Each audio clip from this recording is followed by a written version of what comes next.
obvious first question. How do you think the team improved during the offseason, and are you still looking for... or how?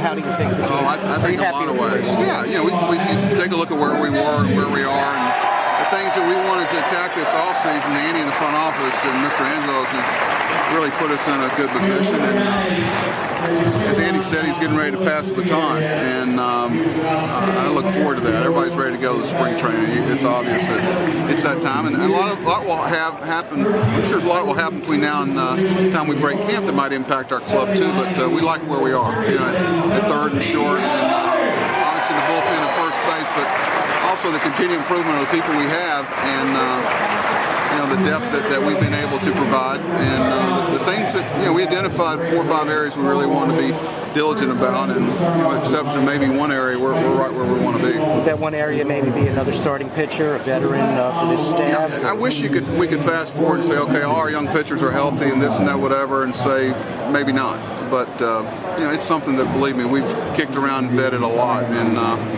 there's a lot of different ways to acquire players, and I will caution that just because a guy doesn't look particularly track record or recent track record attractive doesn't mean that he's not going to be an impactful pitcher for us.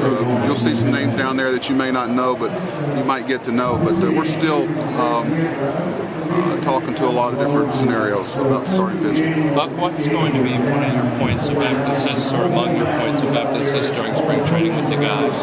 Well, I keep that to myself. I'm going to broadcast. They'll hear it. Is that a big trade secret?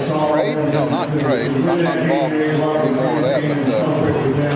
But I think the message, if we have to deliver to spring training, we probably didn't do a very good job in August and September. But there's some points of emphasis in areas that we want to make sure that we cover. There were quite a few some moments last year where I kind of looked around and said, well, that's a spring training thing. In fact, we made notes about it. And it's interesting to go back through them during the off season and remind myself of things that we need to really be on top of. And we got precious time down here that we cannot waste. There's very few avenues that you can really have a team become a team in spring training more often, because once the season starts, it's very challenging with the time restraints on it.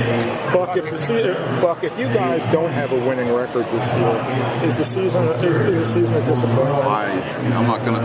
You're not gonna hear me talking about if we win X number of games, it's been this, and where our goal is to do this. I don't want to set limitations on us, and I don't want to set. I just want to have expectations of doing things right and playing the game with effort, and see where it takes us. I think that's a mistake, not because it creates false expectations, but it lowers the expectations of the players. I want them to hold themselves to a very high standard, and they should understand, and most of them do, what it's going to take for us to compete in our division. Do you want them to sort of forget about the last 2 months?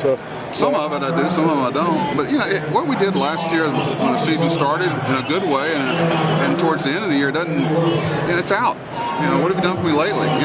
That's all. And it's not going to be a whole lot of lip service going on. It's got to be, nose to the grindstone and try to bridge a gap between where we are and where we want to be. Hey Buck, to those fans out there, you're the one that represents a great deal of the optimism. How do you handle that personally? Is it fair for them to believe that you're going to be the guy that makes a difference? No. Fair? Who am I to judge what's fair in their minds? We've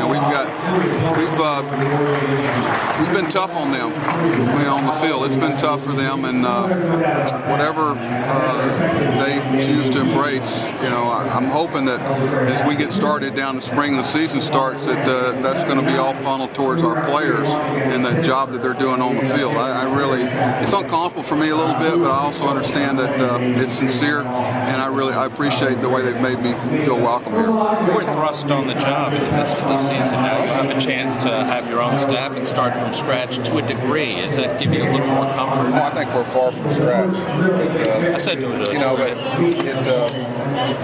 There's some challenges that we may have had last year that we hope to eliminate between now and the time we open the season. Buck, if you do that, does Luke become the left fielder? If you added Matt for DH, does Luke become your left fielder? don't know about become. You know, one of the things about, I'm really not going to get into projecting if this happens, that happens. You know, that's up to Andy and them. But we have talked about what would happen if this happened. But the good thing about Luke is he tries, he wants to play defense. It's important to him. You know, I asked him last night, in a perfect world, what would you do? Would